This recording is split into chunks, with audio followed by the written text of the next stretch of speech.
कि संविधान की पवित्रता बरकरार रहनी चाहिए। आज चूँकि 26 नवंबर है, आज के ही दिन 1949 में हमारा पवित्र संविधान बनकर तैयार हुआ था और इसे संविधान बनाने वालों ने सरकार के हवाले किया था।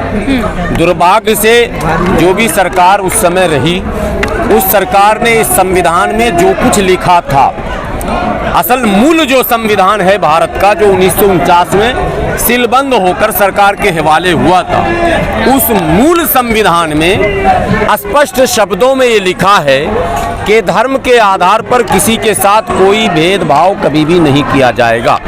भारत के समस्त नागरिक संविधान की दृष्टि में एक हैं, चाहे वो किसी भी धर्म जाति लिंग के हों, किसी भी क्षेत्र के हों, किसी भी भाषा बोलने वाले हों, उनके साथ धर्म के नाम पर, क्षेत्र के नाम पर, भाषा के नाम पर, लिंग के नाम पर भेदभाव नहीं किया जाएगा।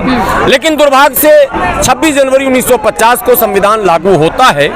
मात्र 6 महीने के बाद 10 अगस्त 1950 को उस समय के प्रधानमंत्री पंडित जवाहरलाल नेहरू जी ने भारतीय संविधान के अनुच्छेद 341, जो कि अनुसूचित जाति को आरक्षण प्रदान करता है, उस पर धार्मिक प्रतिबंध लगा दिया था, जो कि भारत के पवित्र संविधान पर एक काला धब्बा है। इस काले धब्बे को मिटाना इतना जरूरी है, पूरी दुनिया में हमारे इस संविधान की चर्चा होती है, प्रशंसा होती है, तारीफ होती है, आदर और सम्मान से भारतीय संविधान का नाम लिया जाता है। भारतीय संविधान महान इसलिए नहीं है कि वो भारत का संविधान है।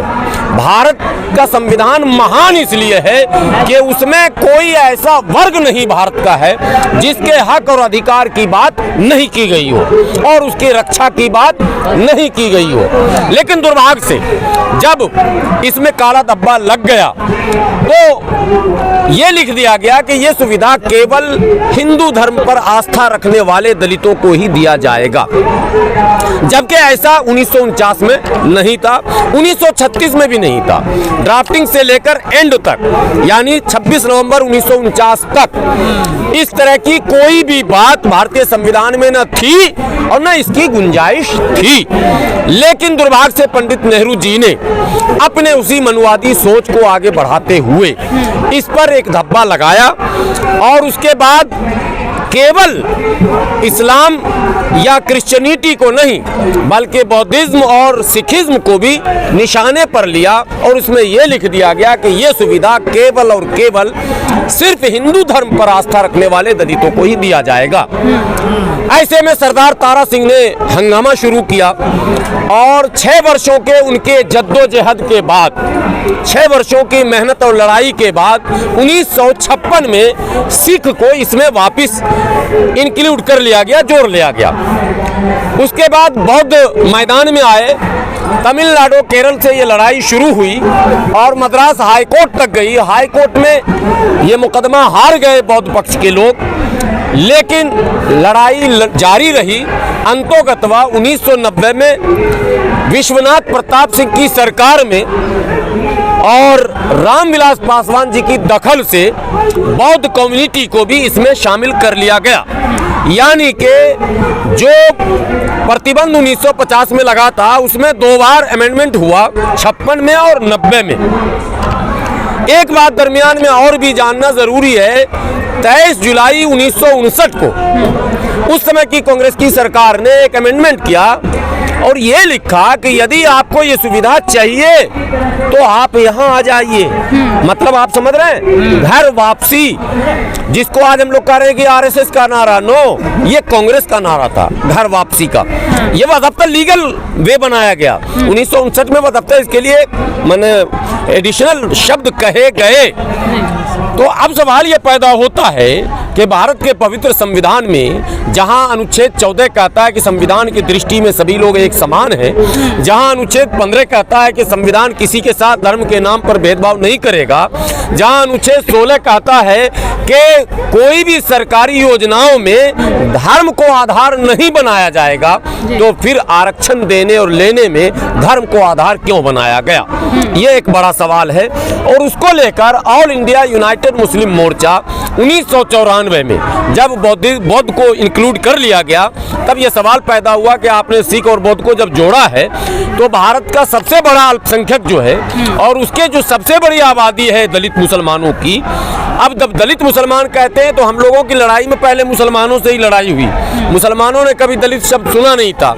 आज नेशनल चैनल पर भी डिबेट चल रहे हैं, आज बड़े बड़े आर्टिकल लिखे जा रहे हैं, आज सुप्रीम कोर्ट कमेंट्स कर रहा है, आज सरकार को हलफनामा देना पड़ रहा है। यह ऑल इंडिया यूनाइटेड मुस्लिम मोर्चा की लगातार निरंतर मेहनतों और संघर्षों का नतीजा है।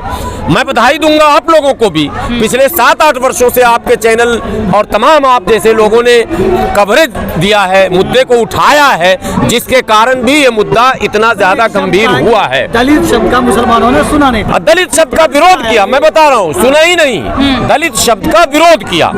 लेकिन जब मंडल कमीशन लागू हुआ तब सवाल पैदा हुआ कि आरक्षण तो वहां भी मिलेगा, ओबीसी में 340 में, तो मंडल कमीशन में मुसलमानों के उन बिरादरियों को शामिल किया गया। सवाल पैदा हुआ कि जब सामान्य वर्ग का मुस्लिम होगा, जब ओबीसी का मुस्लिम होगा और जब एसटी का मुस्लिम होगा, जो कि लक्षद्वीप से वादफ्ता चुनाव भी लड़कर आते हैं पीएम सईद के लड़के, वो एसटी के लिए सुरक्षित सीट है, तो एसटी होंगे यानी कि 342 में होंगे, 340 में होंगे, सामान्य में होंगे, ईडब्ल्यूएस जो मोदी जी ने अभी दिया है एडिशनल, उसमें भी होंगे। यानी इन तमाम वर्गों में जब धर्म नहीं है तो केवल 341 में ही धर्म का प्रयोग क्यों किया गया, ये एक बड़ा सवाल है। और ये लड़ाई सुप्रीम कोर्ट ने अब गंभीरता से ली है। सुप्रीम कोर्ट के सरकार के से जो जवाब मांगा था, उसके कारण सरकार ने केजी बालाकृष्णन जो कि एक मुख्य न्यायाधीश रह चुके हैं, उनकी अध्यक्षता में एक आयोग का गठन किया है। 2 वर्षों की समय सीमा दी गई है।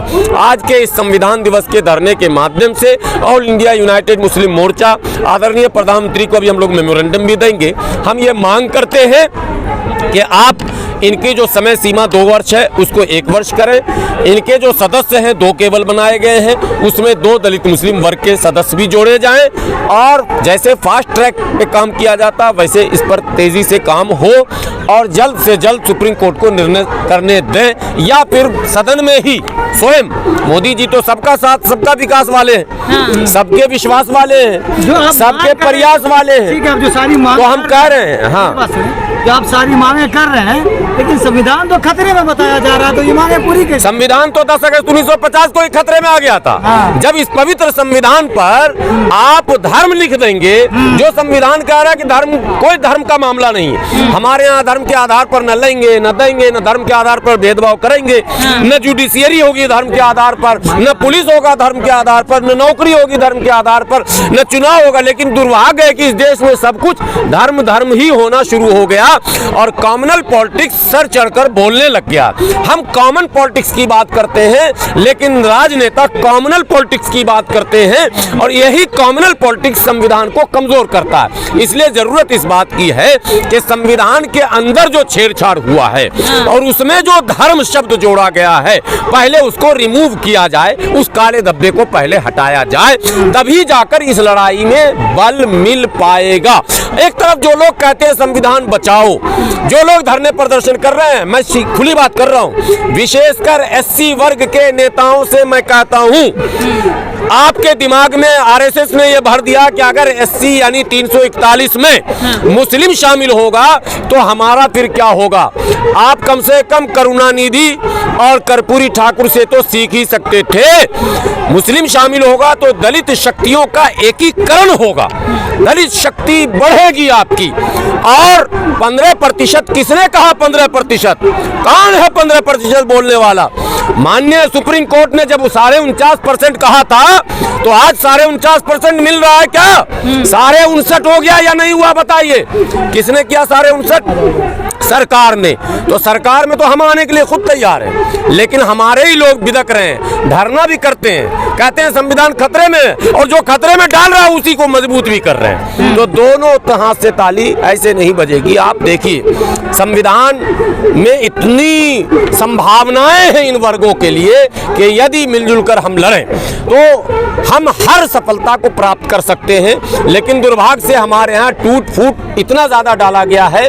जब से सुप्रीम कोर्ट का एक कमेंट आया है और केंद्र सरकार ने जो हलफनामा दिया है, हमें टीवी चैनलों पर भी हमारे एससी समाज के लोग, मैं नाम नहीं बताऊंगा, लीडर कह रहे हैं मैं तो इसका विरोध करूंगा, मैं तो होने ही नहीं दूंगा। मैंने कहा आपने बाबा साहब को पढ़ा ही नहीं, आपने कर्पूरी ठाकुर को पढ़ा ही नहीं, आपने करुणानिधि को पढ़ा ही नहीं। साहब आखिर मध्य क्या कहते हैं तमिलनाडु में 69% रिजर्वेशन मिल रहा है, कर्पूरी फार्मूला पर अगर जाएं तो 80% तक है। चीजें खत्म हो जाएंगी जब हिंदू राष्ट्र बनेगा, इसकी मांग हो रही है। हम लोगों के जीते जी तो नहीं बनेगा, हम लोगों के जीते जी तो नहीं बनेगा।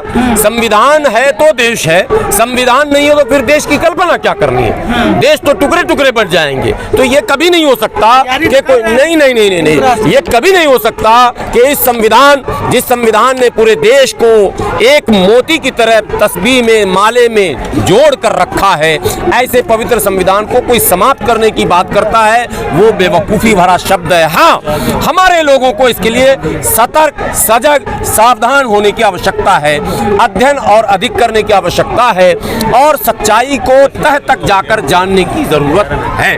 चलिए।